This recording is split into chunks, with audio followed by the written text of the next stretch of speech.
오늘 하나님께서 우리에게 주신 말씀은 마태복음 14장 22절에서 33절입니다. 마태복음 14장 22절에서 33절 합독하겠습니다. 예수께서 즉시 제자들을 재촉하사 자기가 무리를 보내는 동안에 배를 타고 앞서 건너편으로 가게 하시고 무리를 보내신 후에 기도하러 따로 산에 올라가시니라. 저물매 거기 혼자 계시더니 배가 이미 육지에서 술이나 떠나서 바람이 거스름으로 물결로 말미암아 고난을 당하더라. 밤 사경에 예수께서 바다 위로 걸어서 제자들에게 오시니 제자들이 그가 바다 위로 걸어오심을 보고 놀라 유령이라 하며 무서워하여 소리 지르거늘 예수께서 즉시 이르시되 안심하라 나니 두려워하지 말라. 베드로가 대답하여 이르되 주여 만일 주님이시거든 나를 명하사 물 위로 오라 하소서 하니 오라 하시니 베드로가 배에서 내려 물 위로 걸어서 예수께로 가되 바람을 보고 무서워 빠져가는지라 소리질러 이르되 주여 나를 구원하소서 하니 예수께서 즉시 손을 내밀어 그를 붙잡으시며 이르시되 믿음이 작은 자여 왜 의심하였느냐 하시고 배에 함께 오름에 바람이 그치니라. 배에 있는 사람들이 예수께 절하며 이르되 진실로 하나님의 아들이시오이다 하더라. 아멘. 아멘. 오늘 말씀은 예수님께서 오병이어의 기적을 일으키신 후에 일어난 작은 한 사건입니다. 이 사건은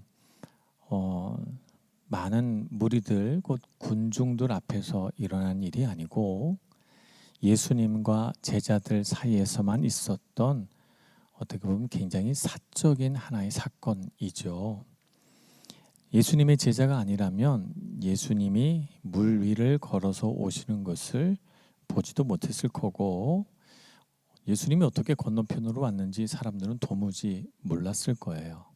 근데 이 말씀이 이 제자들과 사이에서 있었던 이 사적인 사건이 성경 안에 들어와서 기록된 까닭은 이 사건이 제자들에게 준 영적인 충격이 굉장히 컸던 거예요.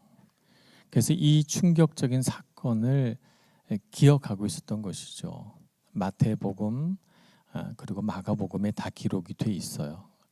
그러니까 그 배에 탔던 제자들 마태라든가 혹은 베드로라든가 이런 예수님의 제자들은 이 사건을 굉장히 깊이 마음속에 간직하고 있다가 복음서를 기록할 때 마태는 그것을 기록하고 또 베드로는 그 사건을 마가에게 이야기해주고 그렇게 해서 기록이 된 것이죠.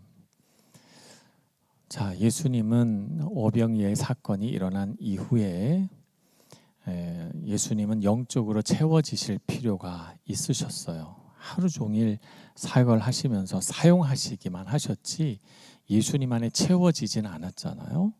그래서 예수님은 영적으로 채워지길 바라셔서 산으로 올라가십니다. 산으로 가셨다는 얘기는 하나님께 기도하러 가셨다는 얘기죠. 그리고 제자들은 호수 건너편으로 가라.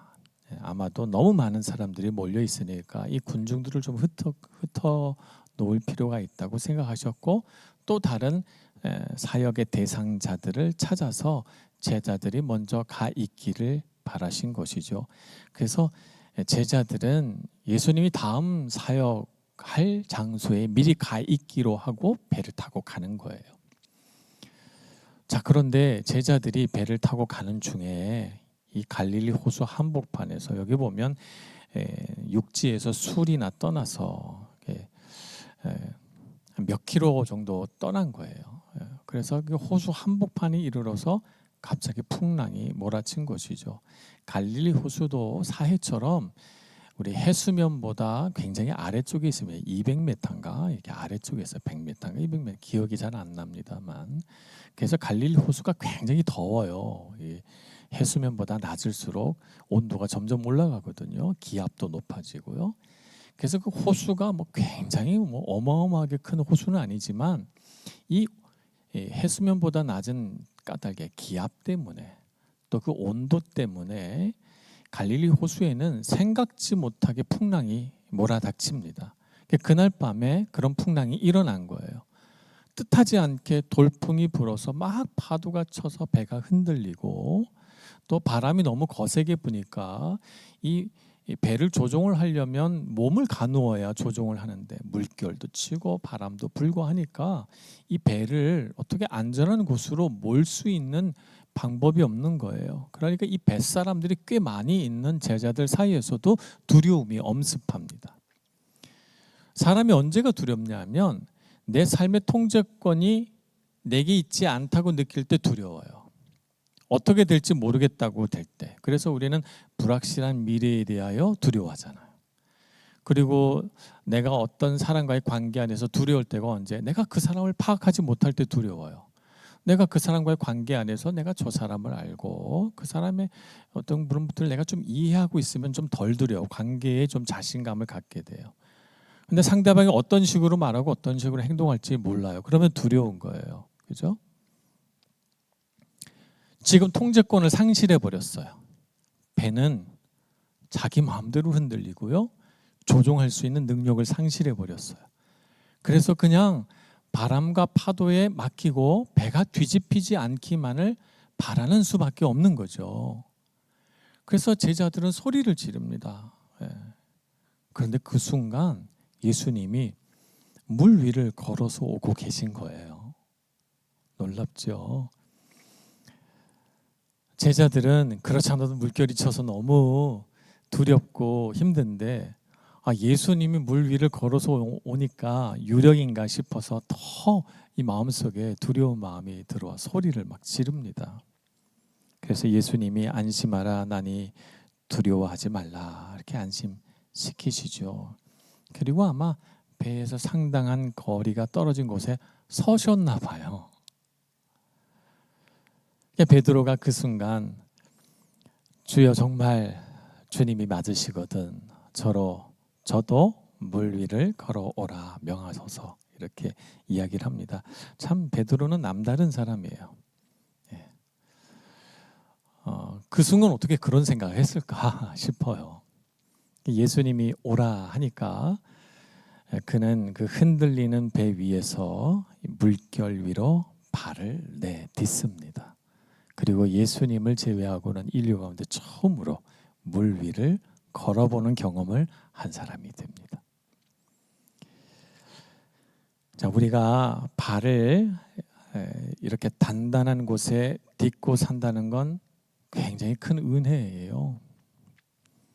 저는 지진이 일어난 지역에서 지진을 경험한 사람들의 인터뷰를 한번 본 적이 있습니다.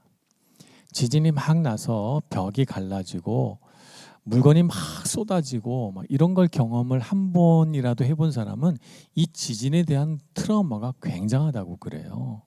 그래서 좀 집이 흔들린다 싶으면 굉장히 두려운 마음이 엄습해 와서 두려운 마음을 주체를 못한다고 그렇게 합니다.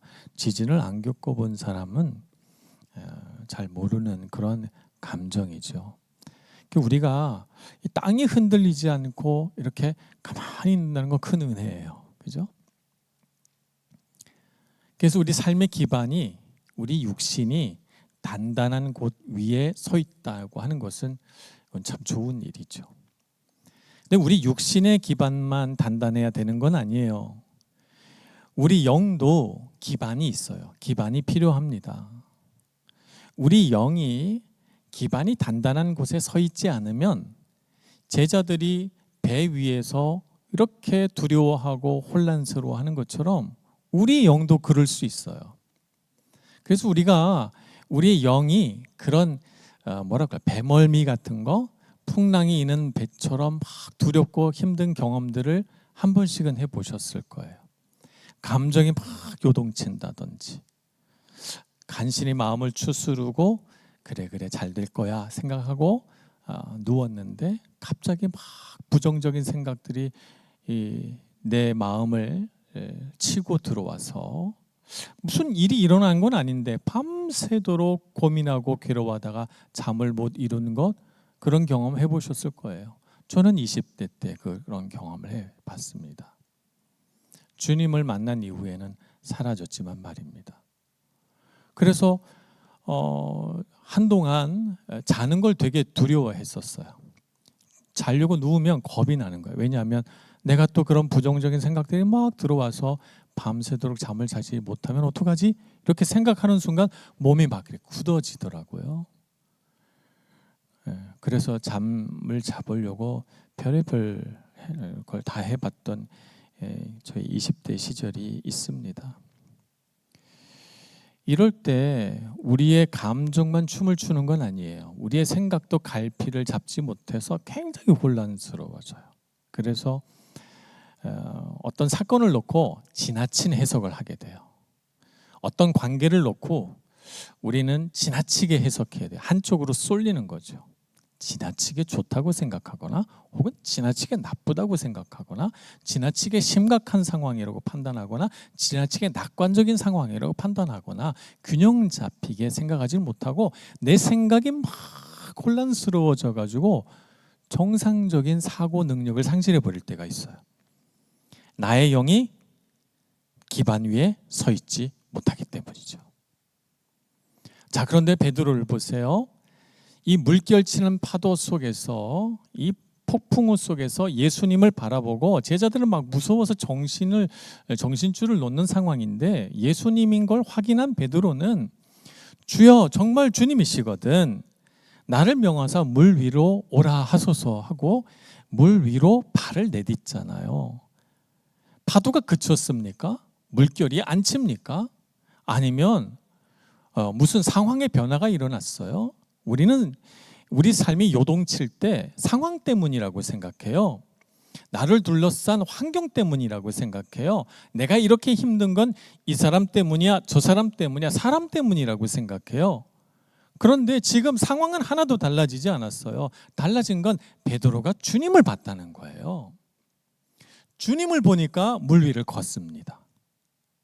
주님을 보니까 마음에 평안이 찾아오고 주님을 보니까 용기가 생기고 주님을 보니까 도전의식이 생겨요.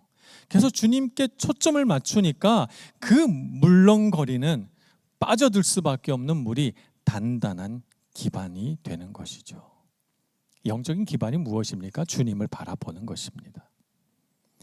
주님을 바라보고 주님을 향해 걸어가서 주님의 손을 탁 잡았더라면 성공인데 그가 어떻게 됩니까? 30절에 보면 바람을 보고 무서워 빠져가는지라 하고 있어요. 주님을 향했던 눈이 잠시 방향을 돌려서 바람을 보니까 빠지는 거예요. 우리의 삶의 기반이 어디 있는지 아시겠죠? 우리 영의 기반은 주님을 바라보는 거예요. 주님을 바라보지 않고 환경을 보고 상황을 보고 사람을 보면 나의 삶의 기반은 약화되고 나는 그 상황 속으로 빠져들게 되는 것이죠. 주님이 우리 영의 기반인 줄로 믿습니다. 그래서 주님을 바라보는 우리의 시선이 흔들려서는 안 되는 것입니다. 우리의 시선이 왔다 갔다 하면 안 돼요. 주님을 딱 바라봐야 됩니다. 여러분의 삶의 지금 상황이 되게 어렵다. 내 마음이 좀 힘들다. 내 상황이 지금 위기의 순간인 것 같아 라고 판단이 되면 여러분이 제일 먼저 해야 될 일은 무엇입니까? 주님을 바라보는 거예요. 그래서 우리 눈을 떠서 주님을 향하고 말씀을 펴놓고 주님의 뜻이 무엇인가 분별하려고 하고 예배에 최선을 다하고 주님을 똑바로 바라보도록 내 마음을 바로 세우는 것. 이것이 우리 영의 기반을 바르게 놓는 길입니다.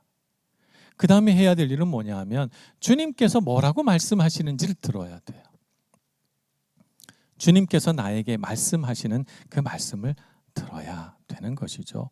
예수님은 베드로를 향하여 원래 이름이 시몬이지 않습니까? 시몬인데 너는 베드로라. 베드로라는 말은 피에트로 반석이란 뜻이잖아요. 돌이란 뜻이잖아요. 그러면서 예수님이 이렇게 말씀하세요. 내가 이 반석 위에 교회를 세우리라. 그러니까 베드로라고 하는 사람의 성품이 반석은 아니에요. 베드로는 연약한 사람이에요. 겁이 많아요. 그래서 예수님을 따라갔지만 예수님이 재판받는 그 자리까지 따라갔지만 당신도 저 예수와 같은 도당이라 당신은 예수님의 제자 아니냐 이렇게 물으니까 겁이 나서 그 여종의 질문에조차도 겁이 나가지고 아니라고 극구 부인하다가 결국 문 밖에 나가서 통곡하는 사람이에요. 베드로가 갖고 있는 성품 자체는 그렇게 강인한 성격이 아닙니다.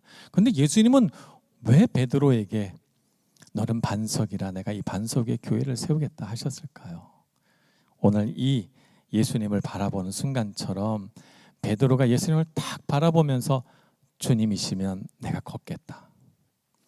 주님은 살아계신 살아계신 하나님의 아들이시고 그리스도시다라고 하는 고백, 그 고백이 베드로가 주님을 바라보는 그 시선이 반석인 거예요. 그러니까 예수님은 어떤 관점이 있습니까? 베드로가 가진 무수한 인간적인 관점들, 그가 성격이 어떻고 재능이 어떻고 그가 얼마나 교육을 받았고 얼마나 많은 돈을 갖고 있으며 그가 사람들 사이에서 어떤 평판을 갖고 있는지 중요하지 않아요. 예수님이 중요하게 보는 것은 무엇입니까? 주님을 바라보는 그의 마음, 이것이 중요하죠. 주님을 바라보는 그의 마음을 베드로라고 본 거예요. 반석이라고 본 거죠. 그래서 베드로를 구성하는 정말 90%가 정말 평범하고 아무것도 아닌 그런 정말 길에 가다가 누구든지 만날 수 있는 그런 성품의 성격의 소유자인데, 그 10% 남다른 주님을 향한 그의 마음을 보시고 너는 베드로라고 한 거예요. 우리는 인생을 살면서 많은 평가들을 받아요. 사람들로부터 평가를 받고 세상의 평가를 받고 누군가 평가하지 않아도 내 마음속에서 나를 평가해요. 내 마음속에 형성된 세상의 기준에 따라서. 그래서 나는 어느 정도 사람이라고 평가해요. 근데 그 수많은 사람의 평가, 세상의 평가, 나의 평가 중에서 제일 중요한 평가가 뭐예요? 예수님의 평가예요. 우리 삶의 기반이 단단한 곳에 서 있으려면 주님은 나를 뭐라고 부르시는가를 알아야 돼요. 정말 많은 사람들이 우리에 대해서 평가하지만 그건 아무것도 아니에요, 여러분. 그것이 여러분의 삶의 90%를 형성하고 있어도 아무것도 아니에요. 우리를 정말 베드로 되게 하는 것은 무엇입니까? 주님이 나에게 하신 말씀이에요. 나에게 뭐라고 부르시는가? 제 이름이 리노잖아요. 그래서 제가 간혹 목사님들 모임에 가면 밀라노 이리노입니다, 제가 이렇게 소개를 해요. 라임을 붙여가지고. 근데 이 리노라고 하는 사람이 이태리 사람이잖아요. 로마의 일대 감독이었다, 이렇게 말합니다. 저는 대학교 때 내 이름의 어원을 알고 싶어서 유세비우스 교회사 책을 이렇게 살펴보다가 리노라는 사람이 이태리 사람이고 로마 감독이었네, 알았어요. 근데 제가 이태리 와서 살게 되고 제 이름이 이태리 이름이라는 걸 정말 이렇게 실감나게 느끼리라고는 상상조차도 해보지를 못했어요. 네, 하나님께서 나를 리노라고 이름 붙여주시고 그리고 저를 이태리 땅에 보내신 거죠. 너는 리노다. 너는 이태리에서 하나님의 말씀을 전하거라. 저는 그렇게 받았습니다. 여러분의 각자의 삶 가운데 하나님이 붙여준 이름이 있을 거예요. 그렇죠? 하나님이 여러분을 너는 이런 사람이야 라고 이름 붙여준 게 있습니다. 지난주에도 얘기했습니다만 너는 하나님의 아들이야. 위기의 순간에 저에게 이렇게 불러주셨어요. 감히 제가 하나님의 아들이라는 이름으로 불려질 자격이 없어요. 네, 능력도 안 되고 자격도 없어요. 그런데 주님이 나를 향해서 너는 그렇다 하면 그런 것이죠. 그 주님의 말씀을 믿는 것이 베드로예요. 그것이 우리 인생의 반석입니다. 세상 사람들이 당신 성격은 어떻고 당신의 수준은 어떻고 당신은 이렇게 좋고 저게 나쁘고 이런 거 평가 소용없어요. 주님이 나에게 뭐라고 부르시는지를 들어야 됩니다. 주님이 나를 향하여 너는 내 사랑하는 딸이다. 그러면 나는 그런 사람인 거예요. 나는 사랑받는 사람이고 나는 주님의 딸인 거예요. 내가 너를 불러 여기에 세웠다라고 하면 그것은 주님께서 하신 말씀이기 때문에 그것은 맞는 거예요. 내 선 자리가 힘들고 어렵고 무거운 짐이 있는 자리를 할지라도 주님이 너가 있어야 할 자리라고 하면 그것은 주님께서 좋은 것이기 때문에 나에게 주신 것입니다. 주님의 얼굴을 보고 주님의 말씀을 듣고 그것을 나의 모든 것으로 삼는 여러분 되시길 축복합니다. 그럴 때 우리 삶이 폭풍을 치는 세상 속에서 그런 세상 속에서도 견고하게 설 수 있는 거예요. 주님께서 그러셨던 말입니다. 예수님도 세상에서 많은 평가를 받았습니다. 어떤 사람들은 먹기를 탐하는 자라 그리고 죄인과 세리의 친구라고 비난하고, 예수님의 제자들은 정결 예식을 따르지 않는다고 비난하고, 예수님을 향하여 그리스도라는 걸 증명해 보라고 예수님을 몰아세우고, 그리고 예수님의 정치적인 색깔을 묻고 정말 많은 평가, 많은 비판들을 예수님이 받았습니다만 예수님은 끄떡도 하지 않았어요. 예수님은 누구만 바라봤습니까? 하나님만 바라본 거죠. 오병이어의 의해 기적을 일으키시고, 많은 사람들이 다른 성경에 누가복음에 보면 예수님을 왕 삼으려고 했어요. 예수님이 그들을 피하셔서 산으로 올라가셨죠. 예수님은 사람들이 열광하고 예수님에 대해서 좋아하는 것, 그게 중요한 게 아니에요. 하나님과의 관계가 중요한 거죠. 하나님 앞에서 사랑받는 아들로서의 예수님 자신은 예수님을 이 땅을 견고하게 살아가게 하는 영적인 힘이 되었습니다. 그래서 그 영적인 힘이 물 위를 밟고 오시는 능력으로 나타난 것이죠. 여러분, 우리도 그렇게 되기를 소망합니다. 세상은 물결치는 바다와 같습니다. 우리 안에 주신 주님의 말씀, 여러분 안에 하나님께서 주신 은혜, 그것을 기억하고 그것이 나다. 그것이 바로 하나님 앞에 서 있는 나의 실체고 나의 본질이다 라고 하는 것을 잊지 마시고, 그 기반 위에 서서 수많은 영적인 공격들과 물결치는 세상의 파도와 많은 사람들의 평가들을 다 이겨내시고 승리하시는 여러분들 되시길 축복합니다. 기도하겠습니다. 자비하신 하나님, 참으로 세상은 어지럽고 우리의 마음을 갈등하게 합니다. 이 물결치는 세상 속에서 우리가 요동치 않게 하여 주옵소서. 주님을 바라보는 우리의 시선이 떨어지지 않게 해주시고, 주님의 말씀에 귀 기울여 그 말씀을 가슴에 담은 우리의 믿음이 흔들리지 않게 해 주옵소서. 그래서 오직 주님만을 우리 삶의 기반으로 삼아 그리스도 예수의 그 터 위에 굳건하게 능력 있게 지어져 가는 성전 되게 하여 주옵소서. 예수님의 이름으로 기도합니다. 아멘.